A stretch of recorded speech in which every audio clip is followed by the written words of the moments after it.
یہ بہن نے پوچھا تھا کہ اگر ایک ناپاک کپڑا ہے، ہم نے نچوڑا ہوا ہے، خشک کر کے رکھا ہوا ہے، لیکن وہ پاک کپڑے سے مل گیا، یا پاک کپڑے کو نچوڑا ہوا تھا، گیلا تھا، وہ ناپاک کے ساتھ مل گیا، تو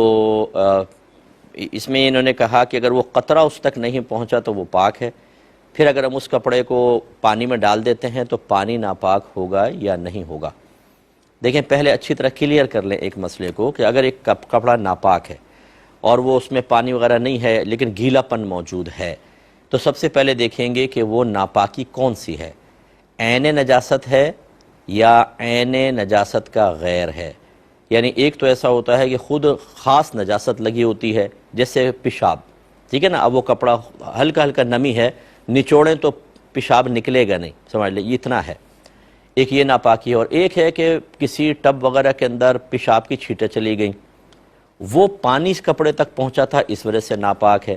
تو اب یہ پانی عین نجاست نہیں ہے بلکہ اس میں نجاست مکس ہو گئی ہے، اس وجہ سے ایسا ہے۔ تو یہاں یہ یاد رکھیے کہ اگر اب ناپاک کپڑا تھوڑا گیلا پڑا ہوا ہے، پاک کپڑا اس کے ساتھ ٹچ ہو گیا، اگر یہ عین نجاست ہے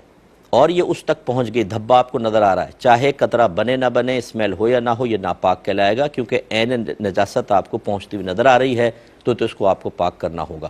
اور اگر غیر عین نجاست ہے تو پھر اس میں یہ ہوتا ہے کہ اتنا زیادہ یہ پانی وہاں تک پہنچے کہ اس کو آپ نچوڑیں تو قطرہ بن جائے، تب یہ ناپاک ہوگا، ورنہ پاک رہے گا۔ ایک تو یہ چیز ہے۔ دوسری بات یہ ہے کہ یہ صرف پاک کپڑا ناپاک ہوا یا نہیں ہوا، اس کے لیے اصول ہے، نہ یہ کہ جو ناپاک کپڑا ہے یہ پاک ہے، یہ تو نہیں ہے نا، یہ ناپاک ہے، تبھی تو آپ کویسچن کر رہی ہیں کہ پاک اس کے ساتھ ملے گا تو ناپاک ہوگا کہ نہیں ہوگا۔ اس کا مطلب یہ ہے کہ اگر یہ ناپاک کپڑے میں عین نجاست ہو یا غیر عین نجاست ہو، قطرہ بنے نہ بنے، یہ تو کپڑا ناپاک ہے، یہ تو آپ پہلے کہہ رہی ہیں، لہٰذا اگر یہ پانی کے اندر مکس ہوگا، پانی ناپاک ہو جائے گا۔